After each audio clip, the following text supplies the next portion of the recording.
Hello and welcome to another Royal Reviewer live pop-up chat. Today is Saturday rather. Let me get the day right. It is Saturday, November the 21st, 2020.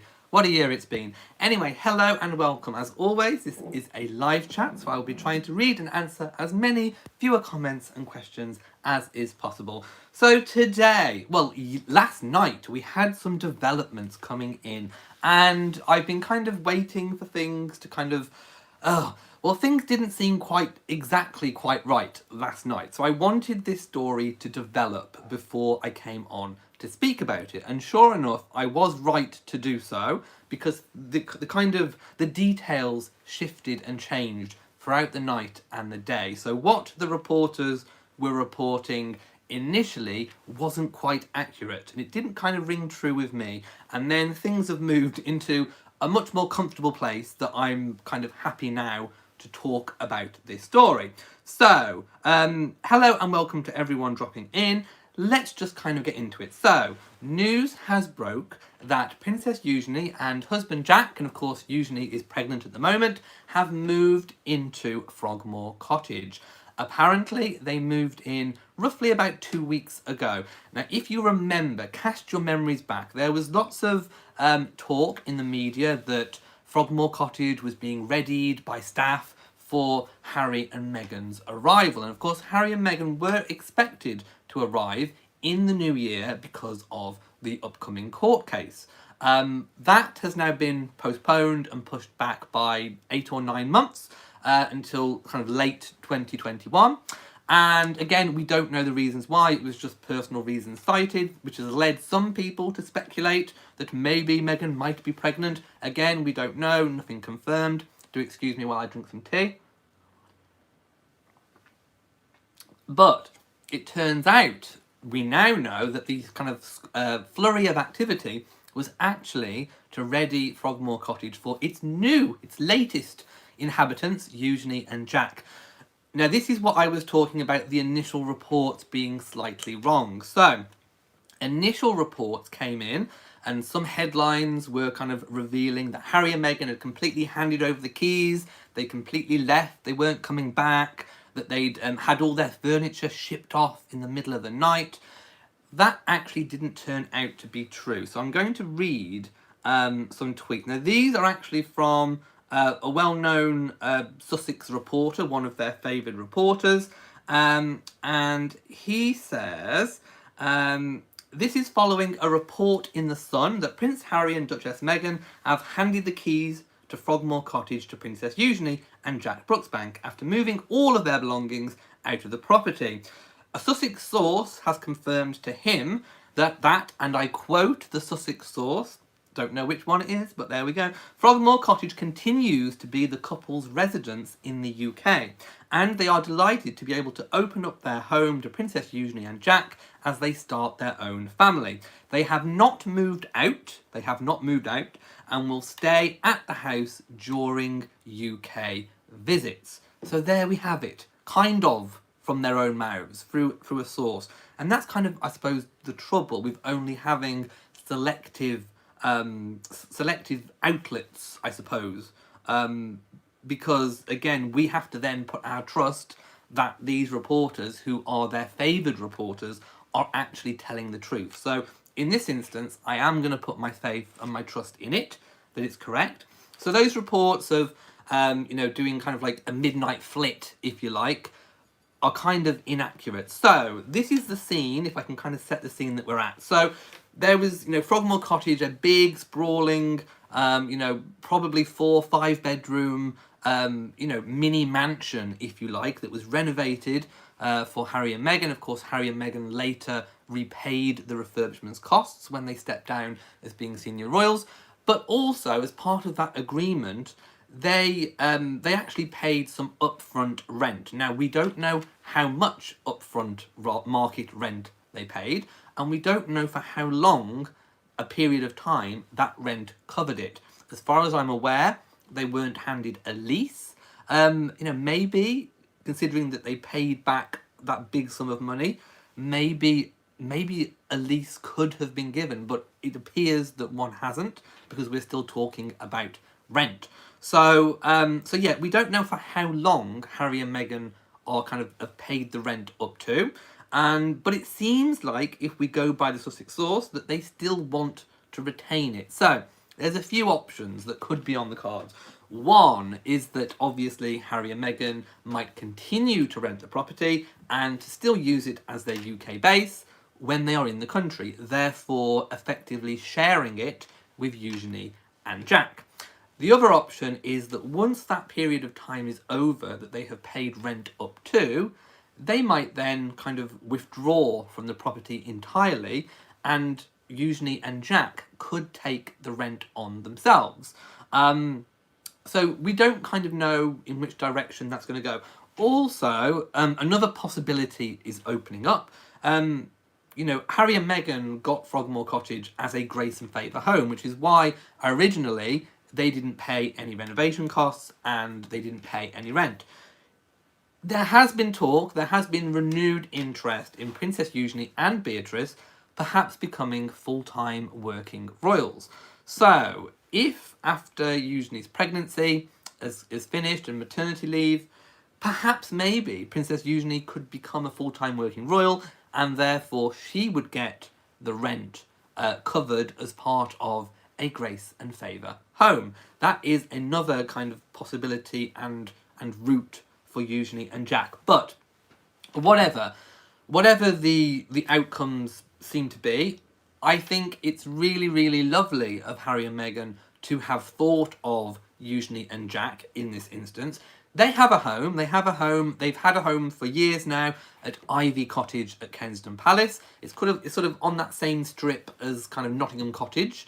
So they've got a comfortable home there. I think Ivy Cottage was slightly bigger than Nottingham Cottage, but it's still kind of limited on space. So I think it was really lovely of Harry and Meghan to think of Eugenie and Jack in this instance, especially when such a big, lovely, newly renovated home was just empty. Of course, Harry and Meghan, had still paid the rent. No one was living there. It's empty. And we know what houses get like when they're just left empty. You've still got the kind of standing utility costs. And it's much better if a house actually has somebody in it rather than not. Lots of people, when they go abroad, they kind of rent their homes out that they've left behind in whatever country they've come from, and they rent them out for a period of time because most people understand that it's better to have a house occupied than not. So I thought it was lovely to think of Eugenie and Jack in this instance, especially when they have a baby on the way. Also, Eugenie and Prince Harry were very, very close growing up.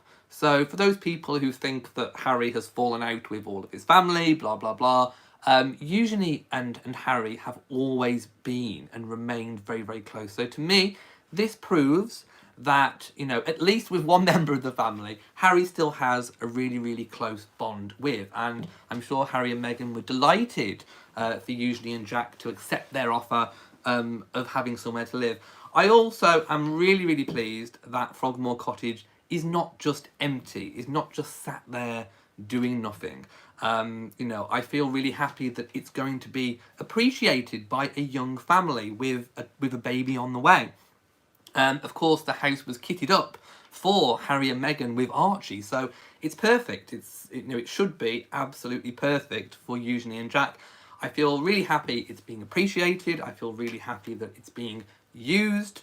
And also, like I say, that kind of closeness between Harry and Eugenie will kind of play out when obviously Harry and Meghan come back occasionally for a UK visit, because it's a big house, but they will be quite close together within the house, so they will be kind of co-living.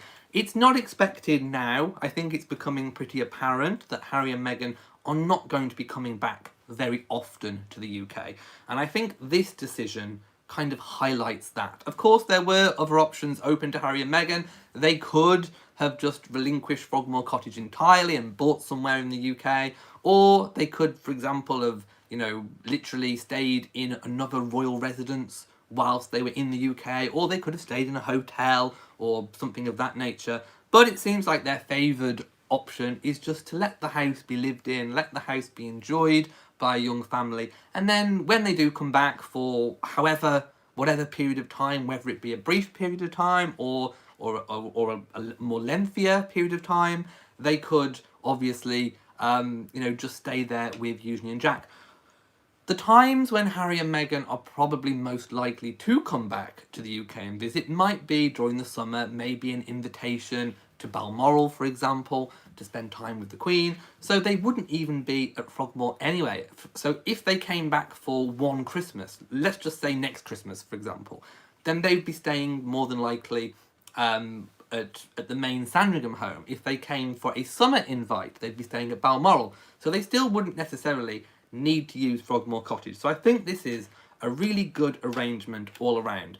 If Harry and Meghan decide that they are done with Frogmore Cottage, they don't want it anymore, they really, really don't want a UK base, when their period of rent is over, once that term that they've paid money for has come up, then they could literally hand over that tenancy with the agreement of the Crown Estates, of course, to Eugenie and Jack, and then that would continue to be Eugenie and Jack's home here in the UK.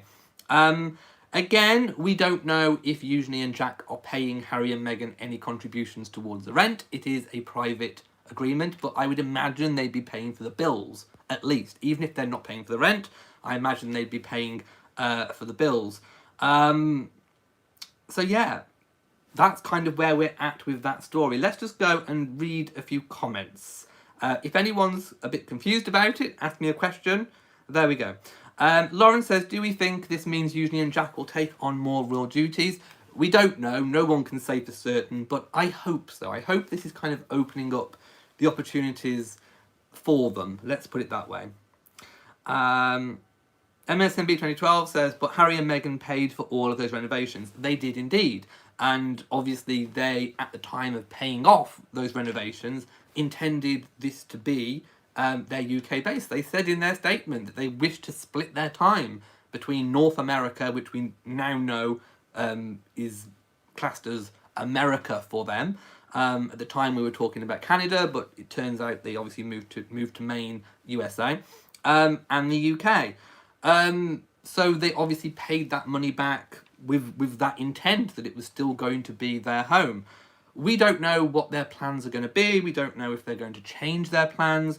Certainly they would lose out if they literally pulled out now and handed the tenancy over to Eugenie and Jack at some point. Well, yeah, they've said goodbye to £2.5 million. They've kissed that goodbye. That's gone. That's up the Swanee. So yes, they would lose out if they pulled out now completely. But it depends what they want to do. Teresa says, hello, it's really none of our business, but I think we all agree that we are all protective of Harry and Meghan. Were they forced into renting the house? I've always heard that Harry was close to his cousin. Well, again, we don't know the personal arrangements, but we can go by what we do know. Harry and Meghan intended to split their time. They wanted a UK base. They obviously retained Frogmore as that. But we don't know going forwards what their plans might be and what they want, because what people want can change. We don't have to hold people to what they said, 6 months ago, basically, do we? People's plans change. People's ideas change as and when. Jan says, Harry's a traitor to his family and his country. And Lauren says, no, to be fair, they paid the taxpayers back. They did indeed. Let's have a look. Lauren says, maybe they have just a thought rather than being empty. Someone might as well make use of it. Yes, and I'm so pleased that it's Eugenie and Jack. I really am. Suzanne says they want to retain Frogmore Cottage for tax purposes. And should they ever visit the UK again, they will stay in a five-star hotel, most likely the Goring. Well, we don't know. If that's the case, and we also don't know exactly what tax implications paying rent on something might have. We don't know, but I would imagine that they would stay at Frogmore because it's got all the security that, for example, a hotel like the Goring wouldn't have. They would have to put in the big security if they stayed at a very public hotel in central London. So Frogmore Cottage, I imagine, would be their preferred choice, especially seeing as all their things are in there, their furniture, and it's set up for the privacy and it's set up for the protection. Yes, Frogmore Cottage is also only 4 miles away from where Sarah and Andrew live at Royal Lodge, Windsor. Right, I'm going to kind of skip down to the bottom. Gwen says, didn't say... Oh, talking to someone else. That's fine. Lauren says, personally, I don't think they will come back to the UK. Maybe Harry, but only for visa reasons. Do we know if he's a US citizen as yet? No, we don't know, but we don't even know if he started the process. But I do know that it is a process. Just as the same as it is a process to become a UK citizen, Meghan was going through that process. We don't know if she's continuing to go through it. It works the same way the other way around. It is a process to become a US citizen, and Harry would have had to have initiated that process, and I don't know if he started that yet, and I don't think there's been any kind of news about that coming out. Right, another thing I wanted to talk about today, and that is something, I'm trying to find it because I did actually open it in a link. It was something that actually Prince Harry... here we go. So we know that there is now going to be a new BBC investigation, an external investigation this time, into the Panorama interview. Prince William made some very public comments about that he welcomed this latest investigation. Basically, he wants to get to the bottom of it.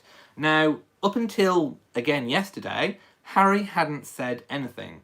And some of the press were kind of, I think, trying to kind of whip up a bit of, that Harry didn't care and all the rest of it.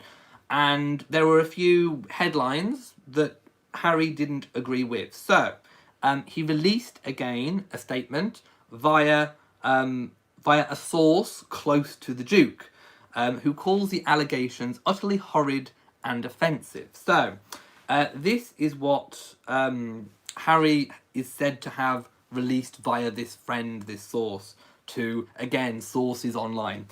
We'll get there in the end. Anyway, it says, Harry is getting regular updates and is aware of everything that is happening, obviously regarding the Panorama investigation. You do not need a public statement to imagine how he is feeling privately. People know how much his mother means to him. He has bravely spoken out in the past about loss and grief and the immense impact it has had on him. Well, he has. He's obviously spoken out. Think of the Bryony Gordon interview, for example.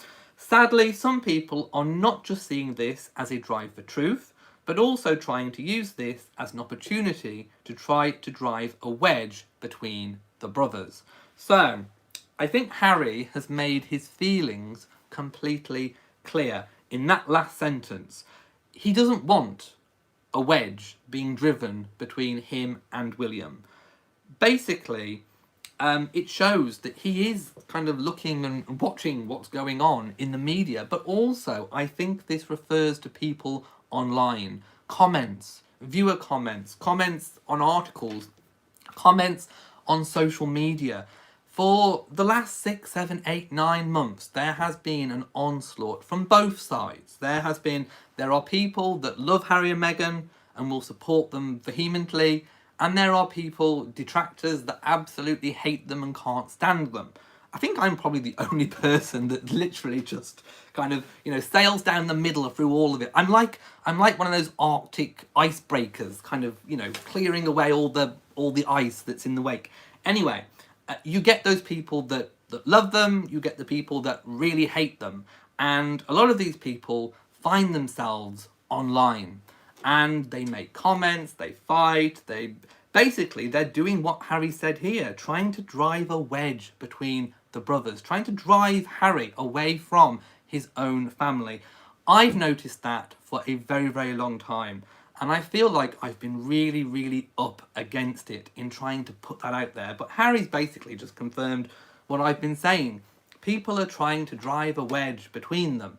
And I think what Harry needs, now that he's removed himself from the situation, he's thousands of miles away now across the Atlantic. It's like what I said in previous videos, what they need is time to heal. They need time apart, they need time to heal. And this shows that Harry does want to heal. He doesn't want people to slag off his family. He doesn't want a bigger wedge to be driven between him and his brother. So all of these people commenting, calling William Baldy this, Baldy that, and being really horrible to his family, it needs to stop. For me, Harry is saying, look, this is where it stops. Everyone said their piece. There's nothing more to be gained by carrying on, trying to drive a wedge between myself and my brother. This is where people need to stop interfering with our business. People need to stop criticising myself. People need to stop criticising William. We need time to heal. And I think that is where this is getting at. This is not just aimed at the media. This has been kind of brought around by these latest headlines, but I think he's talking about everyone. The royal reporters, the people speaking online, you, me, everybody. Everybody needs to stop trying to drive a wedge between them. It doesn't benefit anybody. Least of all, Harry, Meghan, William, Catherine, the royal family. It benefits nobody. It stops. It ends now. If you carry on slagging off Harry, slagging off Meghan, slagging off William, Catherine, the royal family, the Queen, then you are part of the problem. You are part of the problem for Harry. If you like Harry and you are a supporter of Harry and also a supporter of the other royals as well, then you need to stop slagging everybody off. Concentrate on what people are doing now. It seems like Harry and Meghan, William, Catherine, the royal family, they've all moved on. They've moved on from this saga. Raking over all of this does absolutely nothing. They've moved on. It's time for everyone else to move on as well and just concentrate on the present. Concentrate on what's going on now and concentrate on what's going on in the future. And that to me is what all of this means. Sadly, some people are not just seeing this as a drive for truth, but also trying to use this as an opportunity to try to drive a wedge between the brothers. There you have it. And I hope people agree with me on this one. Karen says, I love the royal family. It saddens me to see the turmoil. Me too. MSMB says, let's hope they can all heal and come back together as a family. They need to heal. Let's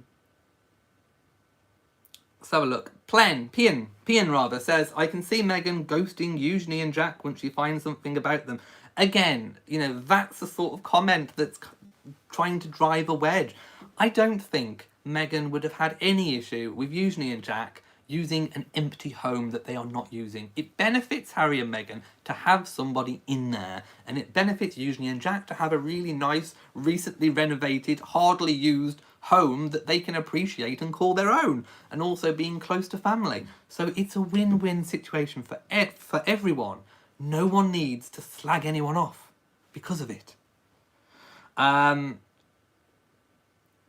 Franco says, Trooping the Colour will not stop even if it's not broadcasted. Trooping the Colour, I think, next year will go ahead.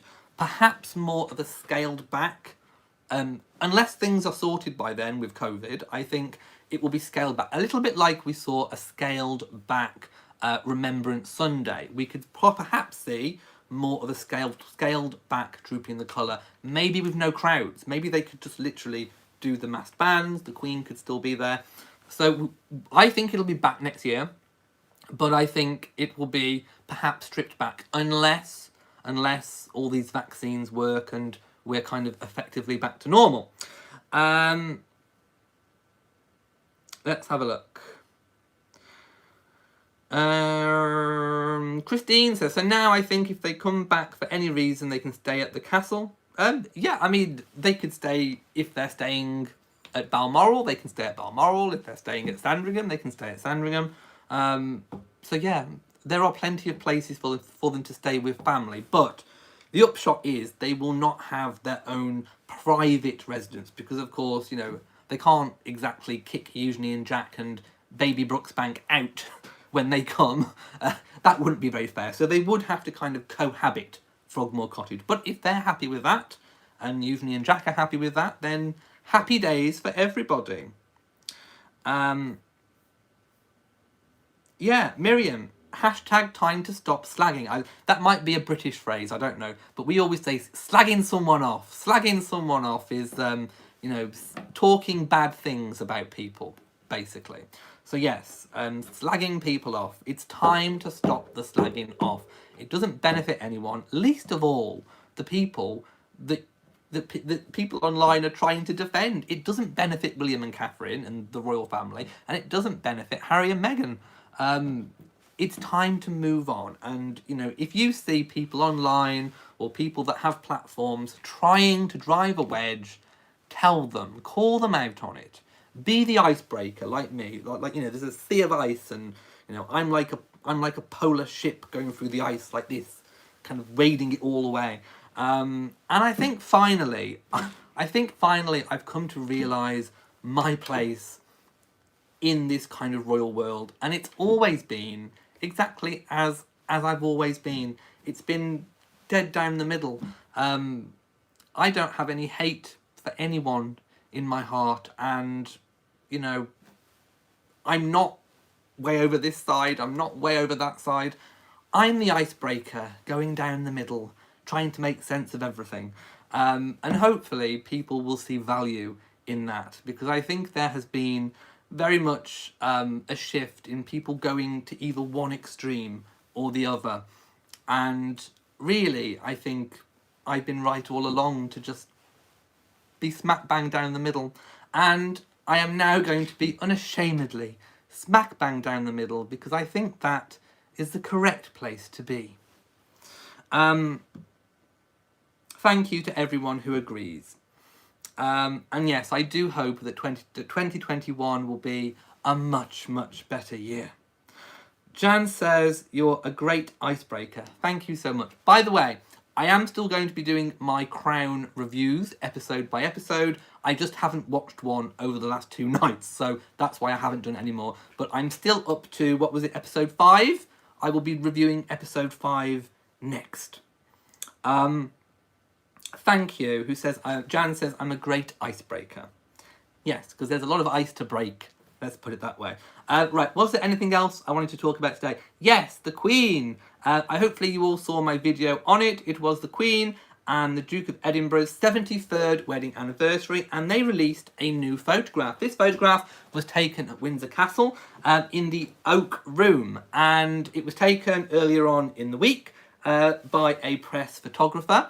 And I just want to talk about the photo. It's a beautiful, kind of candid, relaxed photograph, and I think lots of people have commented they want to see more royal photographs that aren't so formal. Let me just take a drink of tea. A big gulp of tea. I've been doing lots of talking. Anyway, so it kind of captures this moment. Now, of course, it's a set-up moment, but nevertheless, it's still a real moment, because the Queen and the Duke are going through their anniversary cards. So on the table, on the coffee table below them, there are a number of cards, and I think some of them will be a selection that has been sent in by the public. But one card which they are reading is, of course, a card by the Cambridge children, handmade. And if you haven't seen the photograph, I will just literally turn that round for you to see. So they are sat down on a very comfy couch with the castle background through the window, and they are reading a colourful card from the Cambridge children. The Queen is dressed in beautiful blue with the chrysanthemum brooch, which she wore on lots of really important occasions throughout her reign. She's also, the dress is not Angela Kelly, it's actually by Stuart Parvin. And, you know, even though, like I said, it's a set-up, you know, photograph, but that is the actual moment when they opened up the card, and the Duke looks delighted with a card from Prince George, Prince Louis and, of course, Princess Charlotte. And it looks really beautiful. It's got 73 on it. It's really colourful. And I just absolutely love it. And, of course, you know, the Duke has his 100th birthday coming up next year. He looks in really good health. I mean, you know, he's 99. People say, oh, you know, he's looking older. Well, you try looking 40 when you're 99. I mean, he's 99. He looks brilliant. He's amazing. He's still got his, you know, his straight, you know, iron back. It's still straight, and you know, he's still alive and kicking. Well done. Well done for just being alive. I mean, 99 is an incredible age. And to be 100 next year, it's just outstanding. So yes, I just loved the photograph, and I was a little bit upset we didn't get more. I wanted more photographs. I want maybe a video, but lots of people commenting how comfy the sofa looks. It does indeed. Normally we see the royals with kind of, you know, big, formal, ornate, you know, damask cushions and covers and all that kind of business. This is really a comfy sofa that they've had. I mean, I don't think they've had it from DFS. I don't think they've had it in the sale at SCS. It looks a good quality sofa to me. I'm trying to work out who made it. I don't think it was just put there for them. I think that is actually their sofa. This is probably the sofa they actually sit at when they're, you know, relaxing and kicking back and watching TV. So I was trying to work out if anyone can identify the sofa, do let me know. But I'm thinking maybe it's a Parker Knoll. I'm thinking it looks like a Parker Knoll. Yes, maybe it's the TV room. Well, it's the oak room. Officially, it's the oak room. But I love the curtains as well. Who doesn't love a little pom-pom tassel? Well, not pom-pom. They're like little, you know, kind of fluffy tassels. I love them. But yes, I love the sofa. I could be a Parker Knoll, maybe. I have Parker Knoll. Yeah, I digress. So I want to kind of know who the sofa is. Yes, they both looked so relaxed and not formal at all. Little Annie says, Eugenie and Jack both work. They do indeed. Jack is wealthy in his own... Yeah, he does tequila sales. That was it.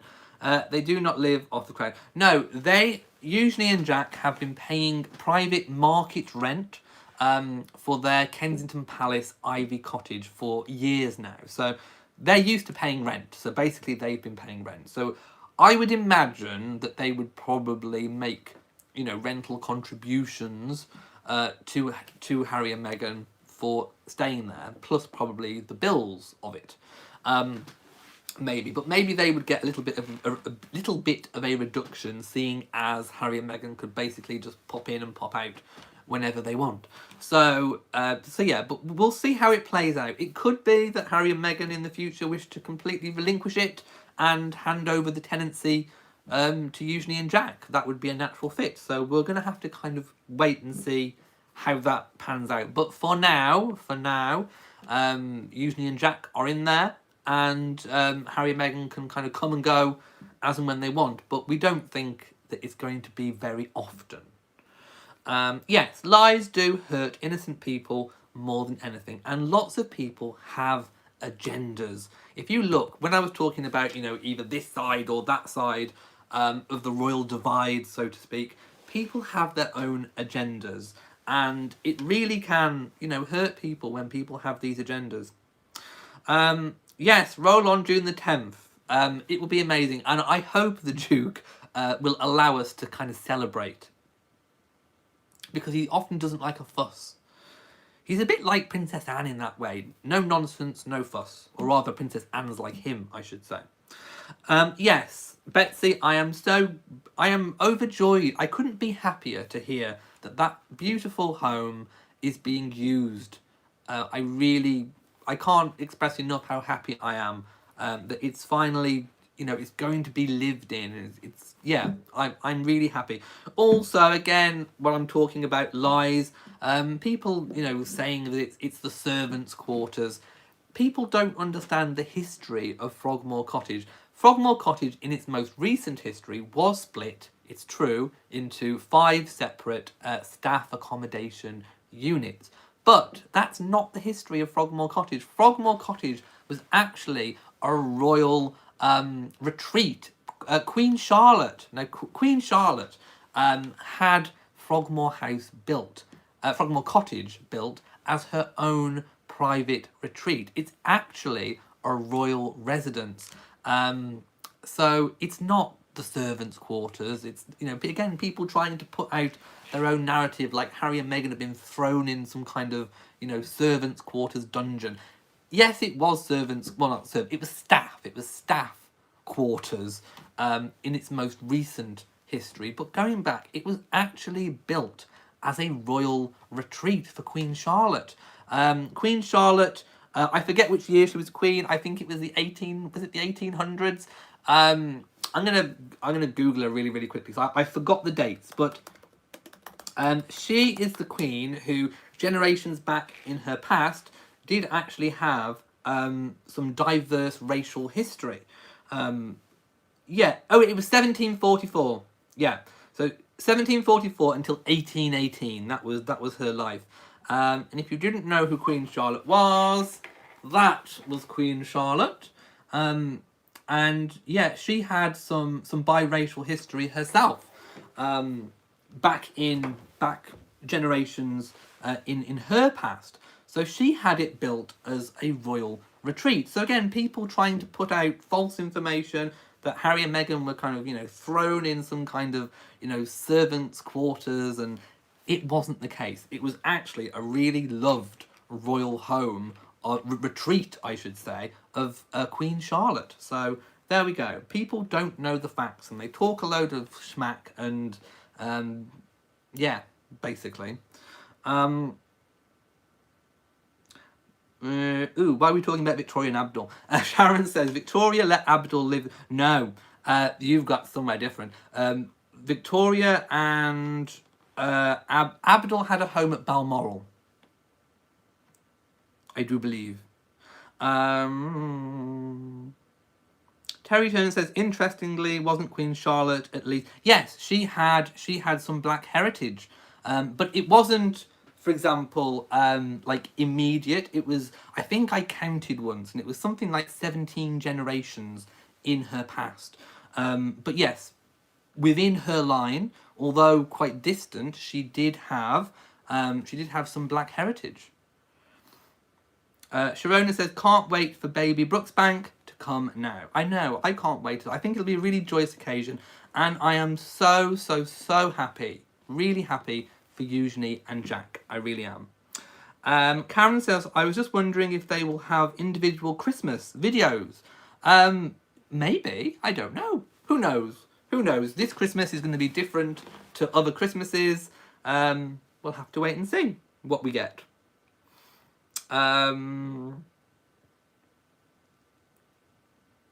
Yeah, so I'm going to leave it here. I think we've had a really good chat and a really good catch up on the latest bits of news. So yes, basically, don't be one way, don't be the other, be the icebreaker in the middle. And yeah, if you see people trying to drive a wedge online, call them out for it and just tell them there is no need. Harry's moved on, the royal family's moved on, and they just need time to heal. So, if you've enjoyed this video and found it useful, please give it a big old thumbs up. Don't forget to share on social media, and also do hit the bell so that you know whenever I upload a new video. So until next time, from me in Shropshire, mwah to you all, and goodbye.